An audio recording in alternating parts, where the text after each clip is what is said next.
I move the Social Democrats' motion calling on government to waive the increased funding of €2.4 million due to be given to the greyhound racing industry, to incrementally refocus greyhound racing to the welfare of dogs impacted by breeding and racing associated with the industry, and work towards the gradual phasing out of state support for the Irish greyhound racing industry by 2025. In 2021, the Irish greyhound racing industry will benefit to the tune of a staggering €19.2 million from the public purse, an increase of €2.4 million on last year. Our motion presents a moral argument. Public opinion has turned on the greyhound racing industry. There has been a dramatic fall in attendance.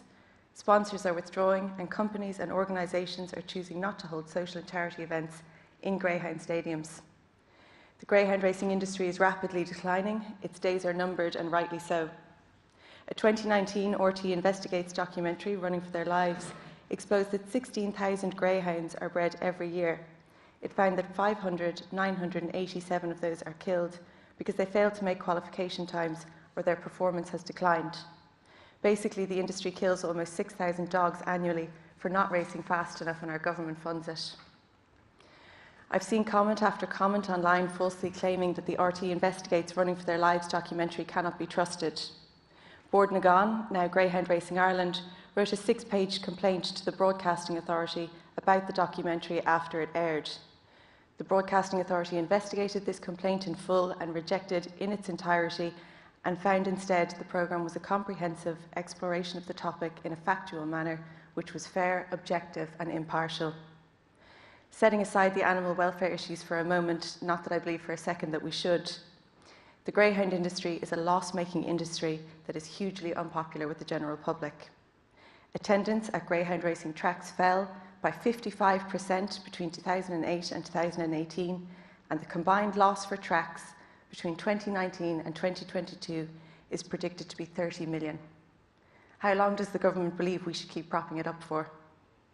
Former trainers and owners have not only highlighted issues within the industry, but have expressed no confidence in its capacity to change.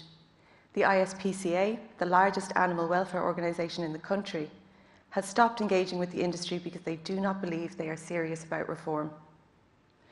We are only one of 8 countries that allow greyhound racing, and it is declining in many of the other 7 as well. It's banned in all 5 states in the US and is significantly contracting in Britain. The government and some opposition want it both ways. They commend the funding and the industry for its high standards and remind us that 10% of the funding goes on animal welfare, confidential phone lines, care funds and traceability. Those measures are only necessary because of the cruel practices and structural issues within the industry, and these measures don't go nearly far enough. Government often highlight the welfare measures and conditions in the Greyhound Racing Act 2019, however, it merely establishes how problematic the industry is.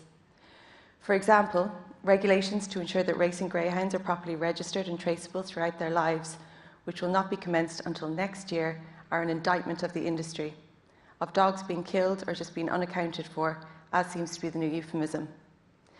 Attempts by opposition senators and TDs in 2019 to have clear regulations around the export and breeding practices were disregarded. So the 2 most controversial malpractices in this industry are not and will not be properly regulated. Some of the most damning information comes from the industry itself. The Irish Greyhound Board's own anti-doping and medication review, published in 2016, found long-standing and significant deficiencies in policies, processes and implementation that have been undermining the integrity and reputation of greyhound racing in Ireland. Another Irish Greyhound Board commissioned a document in 2017 stated that the industry in Ireland was not focused on the sport of greyhound racing, but on breeding, and found the industry was failing from both a commercial and a regulatory point of view. That same report found that the industry produces 10 times more dogs each year than is required to sustain the sport. And it was this report which highlighted the lack of traceability of 6,000 dogs every year, who do not race nor are exported to the UK, with anecdotal evidence that many of these non-performing greyhounds were killed. This information is from the industry's own report. State funding has facilitated this cascade and bad practices and horrific acts. The public do not want their money to support this industry anymore. The 19.2 million that the greyhound industry is set to receive in the next year will be more than 6 times what all animal welfare organisations in Ireland will receive. For some reason, the government's solution is to do this. Not only to continue funding, but to actually increase it. This is despite the public outcry following the RT documentary, which exposed unspeakable acts of cruelty in the industry. This is despite the public outcry about how the industry relies on overbreeding greyhounds that leads to killing 6,000 of them a year. And it is despite the dramatic drop in the number of people attending race meetings and sponsors publicly withdrawing their support. And finally, it is in spite of the fact that only 16% of the Irish population agree that the government should continue to fund this industry. The industry has become a financial basket case and is being kept alive by generous state subventions each year. This money could and should be spent elsewhere on much more worthy and social economic areas. We keep hearing that government funding is not public money because it is ring-fenced from the gambling levy. It absolutely is public money. Firstly, a levy is just another word for a tax, like the universal social charge is a tax. Does anyone not consider this a tax on their income? I don't think so. Secondly, the betting levy was decreased from 5% when the fund was initially introduced to 1% and has now been raised to 2%, meaning the fund has been topped up with public money from other taxes almost since it was set up. The Taxation of Betting in Ireland report is available on gov.ie website and clearly outlines this. The industry is funded by public money that needs to be spent where there is real need. We have to stand up and demand that the state funding is phased out and that the welfare of dogs is prioritised. This industry is funded by, I'm of course aware that many trainers treat their greyhounds well, but there is not a valid argument to continue pumping millions of taxpayers' money into an industry with such scandalous, overarching, appalling standards of care that is also a loss-making industry. It is impossible for people to understand why government continues to fund this and has now increased funding. We're in the middle of a pandemic and constantly hear that there isn't funding for essential services like disability support services, refuge space for victims of domestic violences, for communities that keep flooding, for businesses struggling in a pandemic, so it is beyond infuriating to see how money is being allocated. I can think of some reasons for this. There's a loud minority, a very strong lobby, and politicians have consistently fallen prey to this lobbying and find themselves defending the indefensible. Having been on the receiving end of this lobby, I can understand how it happens, but it is not an excuse. When I was on Cork County Council, a motion was tabled to support a stadium that was no longer viable. I was the only Cork County councillor to object, and it's quite incredible that such a small percentage of representatives are opposed to this when the vast majority of the population are, and it is quite literally our job to represent that population. It was quite incredible to be in exactly the same boat in the Agriculture Committee yesterday. Last week, a city councillor took to the airways to give me advice on what's best for rural Ireland.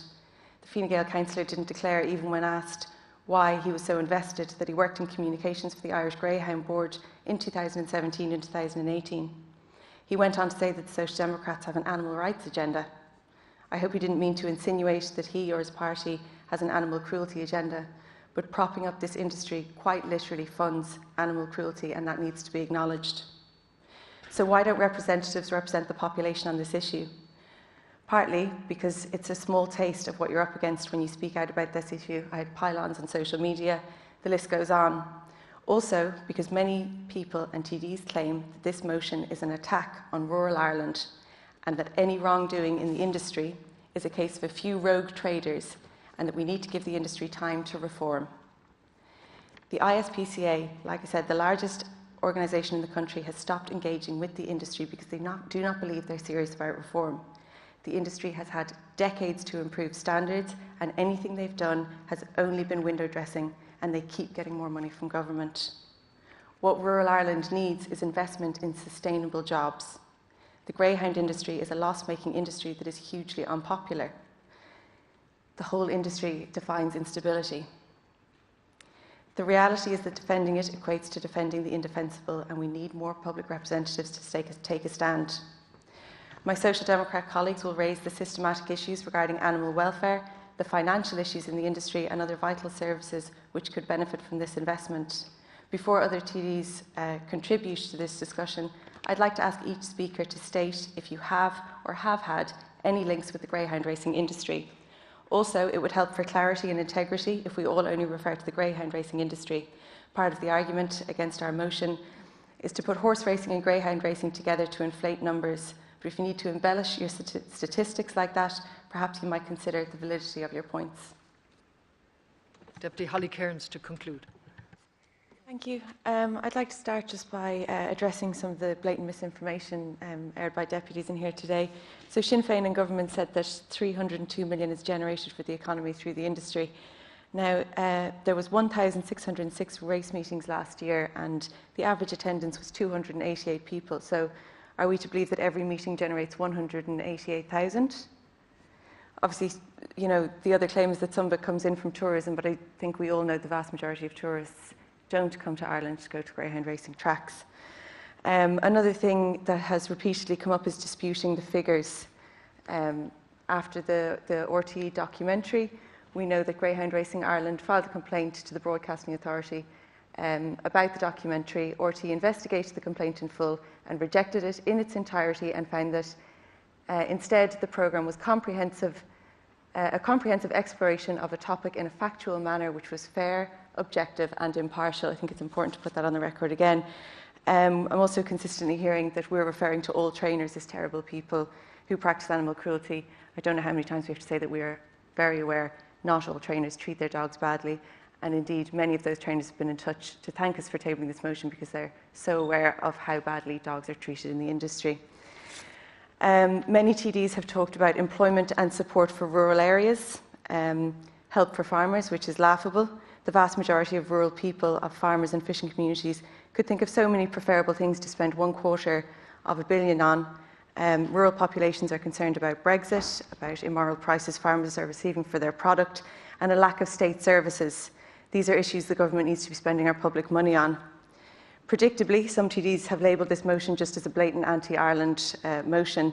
This is a simplistic argument that paints all rural Ireland as uniform and conservative by default. This isn't only insulting, it's simply untrue. Just because we're from a rural area doesn't mean we're unable to understand facts or engage in meaningful debate. A Red C poll from 2019 found that only 16% of people support this. So it's simply not true to say that you're representing all of rural Ireland. Claiming to have a monopoly on speaking for rural Ireland is quite simply ridiculous. The government's amendment and indeed the Labour Party speak of the great progress that we've made in animal welfare, in traceability and greater accountability. The government's so confident about this it's willing to give 2.4 million, but we know that this is blatant lip service. Attempts by opposition senators and TDs in 2019 to have clear regulations around the export and breeding practices were disregarded. So we know that the two most controversial malpractices in the industry will not be properly addressed. Independent organisations, whistleblowers and other parties know this industry has proven to be incapable of the necessary reforms. The public knows this, they're voting with their feet. Sponsors and companies know this. It seems the only people who don't know it are politicians and the people who are invested in the industry. State funding has enabled deficiencies and overbreeding practices. It has insulated the industry from commercial reality and allowed the IGB to ignore public opinion. It has to stop, and we have an opportunity to do that now. The government's decision to give an extra 2.4 million to the industry in the budget, ratified by the Agriculture Committee yesterday, can and should be halted. The remaining investment should be put towards the gradual winding down of a declining industry. Imagine for a second if the greyhound racing industry didn't exist and me and my colleagues in the Social Democrats came in here today and proposed it using all the same arguments that have been used to defend the funding of this industry. It is difficult to imagine, but I suppose it would go something like this. I propose that we create an organised competitive sport of sorts in which dogs are raced around a track and people can go along and bet on them. And I think that the government should fund it to the tune of 19.2 million annually. The estimated loss for the taxpayer over the next 4 years would be approximately 30 million. So in an attempt to avoid criticism for so many millions of public money being pumped into a loss-making industry, I suggest that the levy from the gambling industry be ring-fenced, and then we can sort of use that as an argument to say we're not using public money despite the fact that we are. Unfortunately, in order to get the dogs that I believe will run quick enough, we'll have to breed about 16,000 of them a year. This level of overbreeding will mean that we will have to kill about 6,000 of those dogs. But we can defend this overbreeding and extreme cruelty by saying that some trainers treat their dogs well, and that is the lifeblood of rural Ireland. We also suggest that we tie it in as closely as possible with horse racing and claim that the two are intrinsically linked, and that if you're anti a loss-making industry that carries out the cruelty of greyhound racing, you're also anti-horse racing. We could even go as far as to use the employment figures from the horse racing industry to make the whole argument more robust. And finally, if any of this is researched and aired or published, for example by the national broadcaster, we can just ignore it. We all know that this would be seen as the most outrageous thing imaginable. But in reality, voting down the Social Democrats' motion this evening is just as outrageous. I'm calling on all parties to stop falling prey to lobbying. The solution is clear. We need to stand up and acknowledge the reality of this industry and stop throwing a blind eye to its abuse and more money at its failings. Thank you very much, Deputy. Now we must consider the amendment. Amendment number 1 in the name of the Minister. Is the amendment agreed to? Not agreed. Okay, na teachta tar hefna tariscan aber this ta. In it ta again aber this Neil. Stolim good and Kesh Rich, I believe the question is carried. Vote all. So the vote is postponed until the weekly voting division time this evening. Goramaghagh.